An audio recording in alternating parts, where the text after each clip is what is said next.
किसी को भी लिफ्ट देने के अनुभव से मैंने एक बात सीखी है कि किसी को भी लिफ्ट मत दो। वो शनिवार की रात थी, शायद सुबह के लगभग 1 बजे। मैं न्यू जर्सी में रूट नंबर 542 पर गाड़ी चला रहा था। ये सड़क जिसे मैं आमतौर पर शहर में जाने के लिए लेता था। यहाँ आसपास घने पेड़ के अलावा कुछ भी नहीं है। मैं शहर से घर वापस आ रहा था और हमेशा की तरह रात के इस समय हमारे पुराने टाउन के आसपास सड़क पर एक भी कार नहीं थी। मैंने अपनी जीप की ऑफ रोड लाइट्स चालू कर दी ताकि इस अंधेरे हाईवे पर मैं स्पष्ट देख सकूं।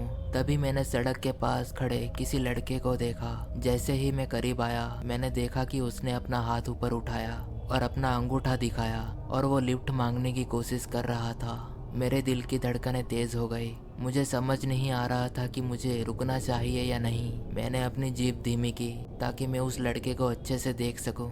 वो एक जवान लड़के की तरह लग रहा था, शायद 28 साल का। उसने लाइट ग्रे रंग की हुडी और ब्लू डेनिम जीन्स पहनी हुई थी। यह समय तुरंत फैसला लेने का था। मैंने जीप रोकी, खिड़की खोली और पूछा कि तुम कहाँ जा रहे हो। उसने कोई जवाब नहीं दिया।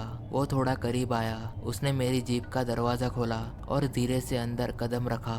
उसके हाव भाव कुछ ठीक नहीं लग रहे थे।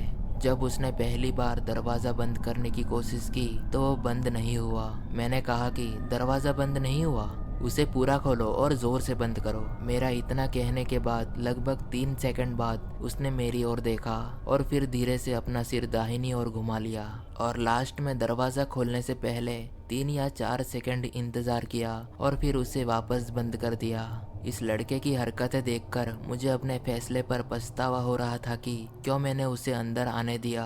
हम आगे बढ़ते गए। इस सड़क पर स्पीड लिमिट 55 थी, लेकिन मैं 75 की स्पीड से जा रहा था क्योंकि मुझे जितना जल्दी हो सके इस लड़के को उसके डेस्टिनेशन तक पहुंचाना था। मैंने उससे कहा, तो तुम कितने दूर तक जा रहे हो? वो चुप रहा और कुछ सेकंड बाद उसने कहा, बस कुछ ही मील दूर। माहौल एकदम शांत था और इस शांत माहौल को दूर करने के लिए मैं रेडियो चालू करना चाहता था, लेकिन साथ ही मेरे दिमाग में ये चल रहा था कि मैं ऐसा ना करूं।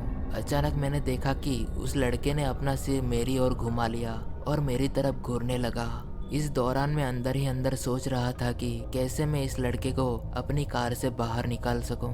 मेरे दिमाग में बस यही बात चल रही थी और मैंने पूरी कोशिश की कि मैं उसकी तरफ ना देखूं। और थोड़ी देर बाद उसने अपना सिर दूसरी तरफ घुमाया और कहा कि तुम्हें पता है, मैं बहुत लंबे समय से सोच रहा था कि क्या मैं इस काम को पूरा करने के लायक हूँ। मैंने उसे असमंजस में देखा।